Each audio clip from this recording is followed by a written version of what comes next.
Bonjour à tous, quelles sont les chances du Rassemblement national pour ces régionales 2021 en Guadeloupe? Comment ce parti est-il désormais structuré dans notre département? Fallait-il commémorer Napoléon qui a rétabli l'esclavage en 1802 dans les colonies françaises? Maxette Pierre-Bacas, députée européenne et tête de liste AIRG pour les régionales de juin 2021 en Guadeloupe, est l'invitée de Franc-Parler. Maxette Pierre-Bacas, bonjour. Bonjour Monsieur Fandéré, bonjour les téléspectateurs et bonjour aussi les téléspectatrices guadeloupéennes. Tête de liste au régional sous la bannière Avenir, Identité Régionale pour la Guadeloupe, c'est bien ça, AIRG. C'est cela, AIRG. Oui, c'est la liste du Rassemblement national. Pas du tout Monsieur Fandéré, c'est un groupe politique, le groupe politique AIRG. C'est un groupe que j'ai créé qui soit profondément local, avec tous les gens qui ont envie de travailler, les Guadeloupéens, tous les gens que je veux rassembler dans tout le monde politique, les forces de vivre, tout simplement.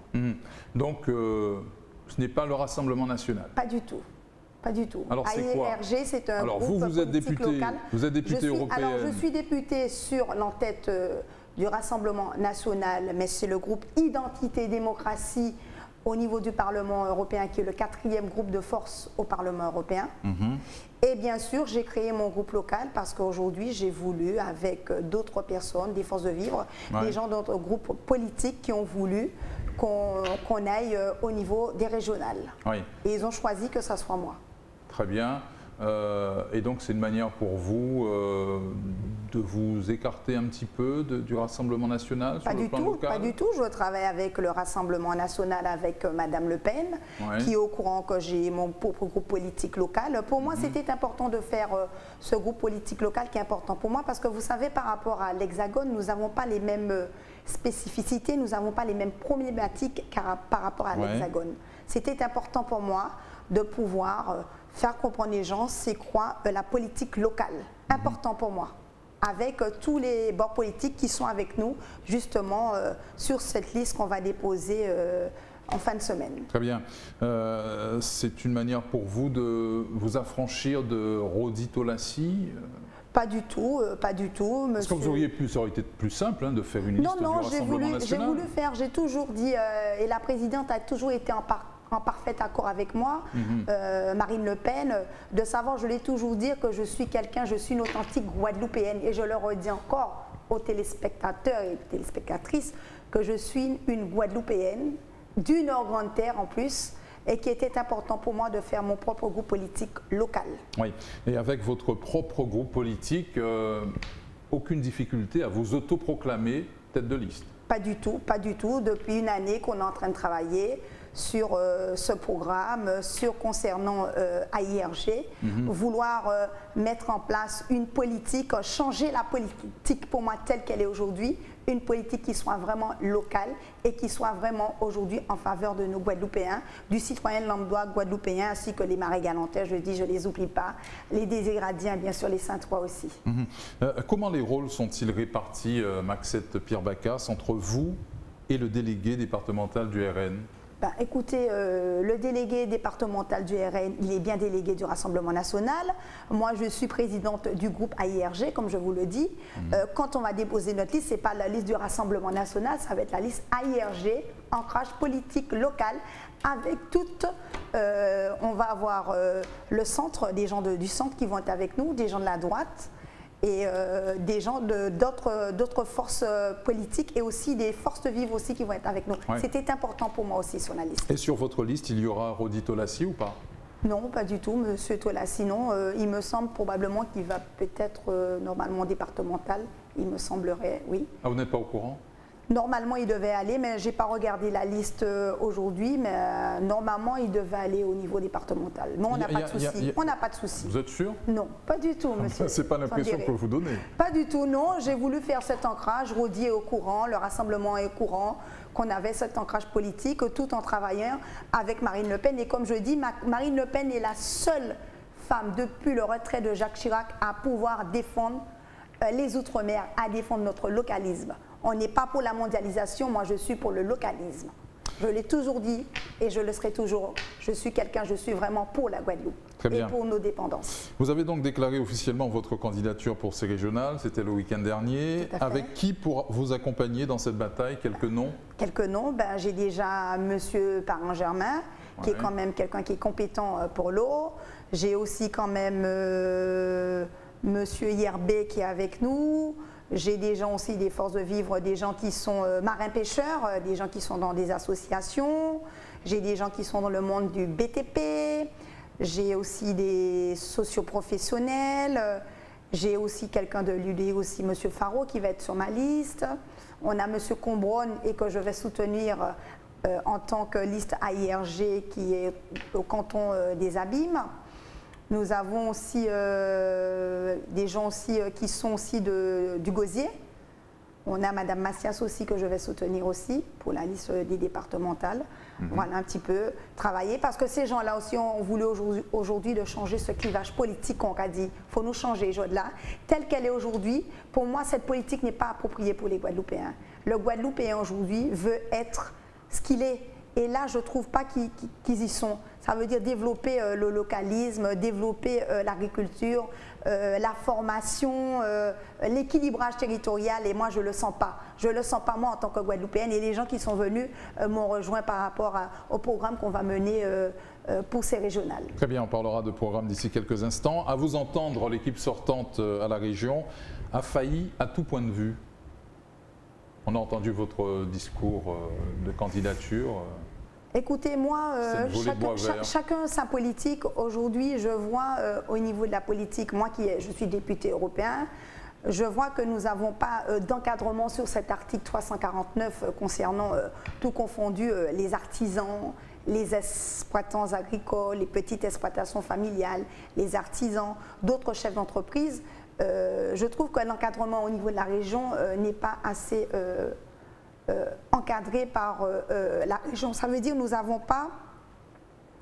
Il nous manque des compétences à la région et je pense que l'équipe que je vais avoir quand je serai présidente de région, on fera le job parce que c'est des gens qui sont compétents dans chaque secteur d'activité et qui ont des compétences dans la formation, dans l'agriculture, bien sûr je suis agricultrice, dans la pêche, dans tout ce qui concerne aussi les transports. On a aussi des transporteurs aussi, j'ai un transporteur qui va être avec moi, j'ai aussi des jeunes aussi qui vont être avec moi aussi, la jeunesse aussi. Je dis tout le temps, on oublie la jeunesse, mais c'est notre relève aussi, la jeunesse, M. Fandéry. Votre avis sur les enquêtes judiciaires en cours? Écoutez, moi, personnellement, j'entends de loin tout ça. Personnellement, c'est la justice qui saura quoi faire ou pas. Pour l'instant, moi, je ne peux pas me prononcer. Et comme je dis, je ne rentre pas dans les règlements de compte d'aucun politique. Je ne veux pas...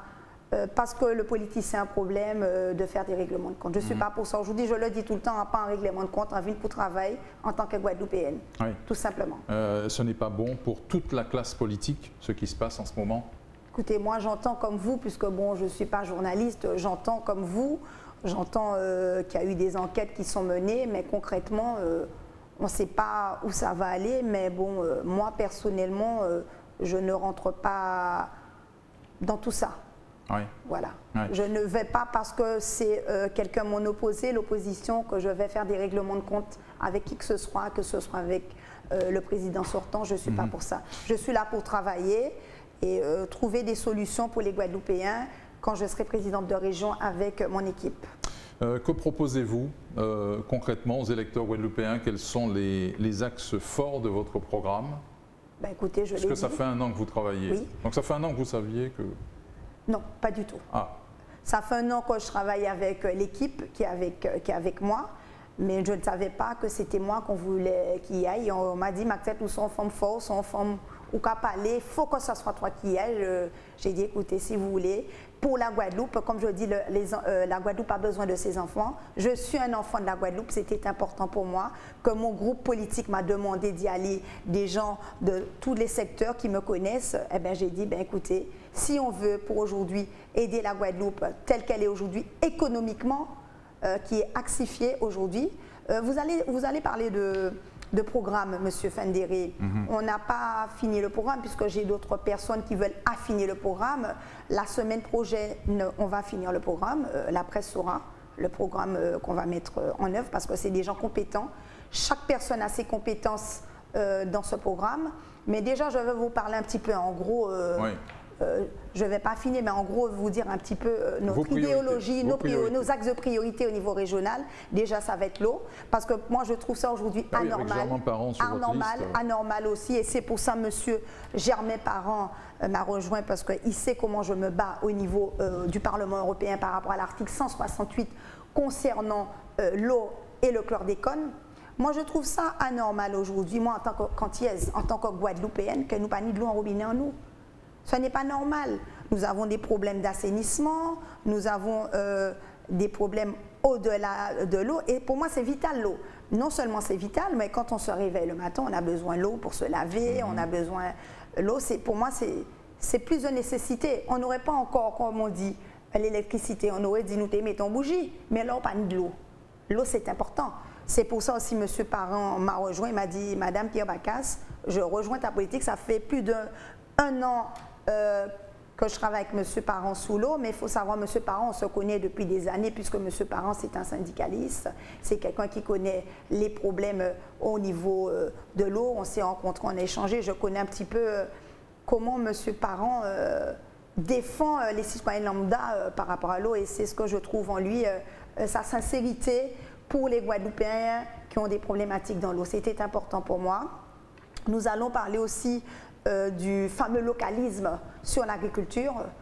Aujourd'hui, je veux développer l'agriculture, si je suis présidente, travailler sur l'agro-transformation, aller au-delà parce que je suis députée européenne, vous savez, des 5 départements d'outre-mer. Je vais à l'île de la Réunion et je vois comment l'île de la Réunion en avance par rapport à nous. Je prends l'exemple, je vois les collectivités qui sont en train d'aider les agriculteurs qui font les litchis qui partent par avion, les ananas Victoria qui partent par avion, aider la restructuration pour l'agriculteur, la modernisation, que l'agriculteur vive dignement de son agriculture. Comme vous savez, on a eu les plans relance, rebond au niveau européen, mais vous savez, ni agriculteur, ni pêcheur, ni artisan n'a pas été pète à jour parce que déjà nous avons eu des problèmes avant même le Covid, M. Fendéré, vous savez qu'on a eu des problèmes. On a des aléas climatiques, on a des cyclones, ce qui fait que chaque année, on a toujours des problèmes qui se rajoutent. Et c'est ce que je dis aujourd'hui, telle qu'elle est aujourd'hui, les charges sociales et fiscales ne sont pas adaptées aux ultramarins. Parce que non seulement nous sommes des insulaires, nous avons l'insularité, l'isolation et l'éloignement. Il faut que ça soit adapté. Tu ne vas pas mettre au pays, mais ton chef d'entreprise qui individuel en petite exploitation, ou tu vas mettre un chef d'entreprise qui a une personne en Guadeloupe, une petite entreprise à l'Hexagone, c'est au moins 5 à 10 personnes. C'est vraiment, nous sommes des petites entreprises de vraiment de petite taille. Il faut travailler sur ça, il faut travailler aussi sur, concernant la cohésion sociale, la biodiversité, mettre en avant la biodiversité. Vous savez, nous avons quand même 80% en richesse ultramarin dans ce programme. Travailler aussi, je disais, pour nos pêcheurs. Aujourd'hui, vous savez que depuis qu'on a eu le problème du chlordécone, on a pas mal de pêcheurs qui ont des problèmes par rapport, je prends le côte sur le bananier, sur Cap-Esther, sur tout ça. Ils doivent aller pêcher, plus la pêche côtière, mais aller pêcher en haute mer. J'ai voté en tant que députée européenne le renouvellement de la flotte des bateaux de plus de 12 mètres de large concernant les aides sur ce fait. Très bien. Donc, aussi, il ne faut pas oublier la jeunesse. Pour moi, c'est la priorité. C'est l'avenir. C'est pour moi aujourd'hui important que la jeunesse prenne sa place, même aussi dans la politique. Nous avons des jeunes en herbe qui partent à l'Hexagone qui ne retournent plus. Nous avons aussi des jeunes qui sont en difficulté, les encadrer pour leur donner un métier, même si ce sera un métier de la main-d'œuvre. Je prends en agriculture, je prends dans le métier de l'artisanat, nous avons besoin aussi. Parfait. Donc, députée européenne avec le drapeau RN, lorsque vous êtes en dehors du département, mais lorsque vous êtes ici, vous rangez, c'est pas que je le RN dans votre poche. Non. Je travaille toujours avec Marine Le Pen. Les Guadeloupéens peuvent me voir, ils peuvent moi. Je travaille avec Marine Le Pen. Aujourd'hui, c'est l'impression que vous donnez. Monsieur Fendéré, excusez-moi d'insister. Excusez-moi de vous le dire. Qu'est-ce que la gauche, aujourd'hui, les socialistes et la droite ont fait Quand au niveau national, on a une faiblesse, au niveau que ce soit au niveau des socialistes et de la droite, regardez la répercussion aujourd'hui en Guadeloupe, telle qu'elle est. La droite et les socialistes, ça ne va pas. Et aujourd'hui, le citoyen lambda, le Guadeloupéen, ne se trouve plus dans cette politique. C'est pour ça, comme je dis, je ne rentre pas dans la politique nationale. Quand je suis au niveau national, et je ne parle même pas au niveau national, je suis au niveau européen, je défends les 27 États membres. On était 28 États membres depuis le retrait du Brexit avec le Royaume-Uni. Nous avons 27 États membres. Quand je vote des amendements, ce n'est pas que pour la France, c'est pour les 27 États membres. Mais bien sûr, je suis référent dans mon groupe, dans les 73 députés que nous avons de 10 pays différents. Je représente les Outre-mer et je suis aussi référent shadow au niveau de l'agriculture par rapport à mes compétences sur la politique agricole commune. Vous savez quand même 42% du budget de la PAC, c'est l'agriculture. Et après, vous savez, comme vous le savez, c'est l'Europe qui mène au niveau de tout ce qui est projet européen. Je prends l'exemple pour les ports, pour aussi concernant tout ce qui concerne les lycées. Nous avons tout ça, c'est au niveau européen. Très bien. On a vu dans l'Hexagone des velléités de rapprochement dans certaines régions, excusez-moi, hein, entre le RN et la droite républicaine. Tout à fait. Même pas pensable en Guadeloupe? Pourquoi pas pensable? Justement, j'ai l'exemple, j'ai la droite qui est venue me rejoindre et j'ai le centre, justement. Je parlais des Républicains. Alors, les Républicains, comme vous savez, bon, j'ai mon ami Thierry Mariani, qui était ancienne ministre des Affaires étrangères avec M. Sarkozy, qui est un collègue et qui est aujourd'hui au Rassemblement national, qui représente le PACA, qui a de fortes chances d'être président au niveau régional, contre M. Muselier. Oui. Et M. Muselier qui a fait... Je parlais du plan local, je parlais du plan local. Non, mais vous m'avez demandé au niveau national, j'ai voulu bien vous l'inspirer aussi. On a beaucoup des gens de la droite qui se rapprochent du Rassemblement national. On a quand même des gens de Debout la France aussi, plus de 66 qui sont venus rejoindre aujourd'hui Marine Le Pen. Le Rassemblement national, c'est quoi? Le Rassemblement national, c'est un rassemblement de tous bords politiques. Et moi, je suis quelqu'un, en tant que syndicaliste, je rapporte la pierre à l'édifice à Marine Le Pen au niveau de mes compétences. Parce que je n'ai pas ma carte au niveau du Rassemblement national, M. Thierry Fandel. Ah. Il faut le savoir. Ah d'accord, toujours pas. Toujours pas, non. Et Marine le comprend. Marine a voulu de moi pour pouvoir qu'on travaille. Et c'est ce que j'aime avec cette femme. C'est une femme qui a une idéologie, qui a une grande ouverture. Et c'est ce qui est important, je dis aux Guadeloupéens, quand on parle de racisme, on parle de xénophobe, je suis désolée. Si on cherche quelqu'un, ce n'est pas Marine Le Pen. Et je le redis, Marine Le Pen, c'est quelqu'un qui a toujours défendu les Outre-mer. Et elle a une fille à elle, c'est Mme Fatna Huguette, qui est martiniquaise, qui est sa marraine. C'est pour vous dire. On peut donc être descendant... Et je travaille et le Rassemblement national va me soutenir parce qu'ils connaissent mes compétences, ils connaissent mon travail, tout simplement. Un soutien, pas une investiture, un soutien. Un soutien, ils me soutiennent à 100%. On peut donc, Maxette Pierre-Bacas, être descendante d'esclaves et défendre avec fierté l'idéologie du RN, de Marine Le Pen et de l'extrême droite. Alors pourquoi vous parlez, quand vous parlez de extrême droite, l'extrême droite c'est quoi pour vous, M. Fandéré? Moi je ne vois pas. Je ne comprends pas aujourd'hui que quand on voit la droite ou les socialistes qui sont en train de parler de racisme, et c'est eux qui sont les plus racistes. Vous n'avez qu'à voir au niveau national qu'est-ce qui s'est passé avec Mme Pulvar. On ne va pas entrer dans tout ça. Alors, c'est pour vous dire aujourd'hui, nous ne sommes pas dans cette idéologie, les Guadeloupéens. Je crois que vous allez rentrer sur le truc sur l'article 12. Mais je peux vous dire, M. Fandéré, cet article 12, je ne l'ai jamais voté. Je me suis abstenue. Si c'était que l'article 12, je le dis aux Guadeloupéens aujourd'hui parce qu'il y aura tant de moi. Si c'était que l'article 12, j'aurais dit oui. Mais on avait 78 résolutions et c'était oui pour tout ou non pour tout. Alors j'ai dit je m'abstiens parce qu'il y a beaucoup de choses qui n'étaient pas en faveur de nos ultramarins, tout simplement. Et on va sur le site. C'était pas votre vote. Va sur le site. C'était pas votre vote initial. On va sur. Non, pas du tout. Non, pas du tout. Le fake news, s'est fait par la France Insoumise et je le revendique parce que je me suis.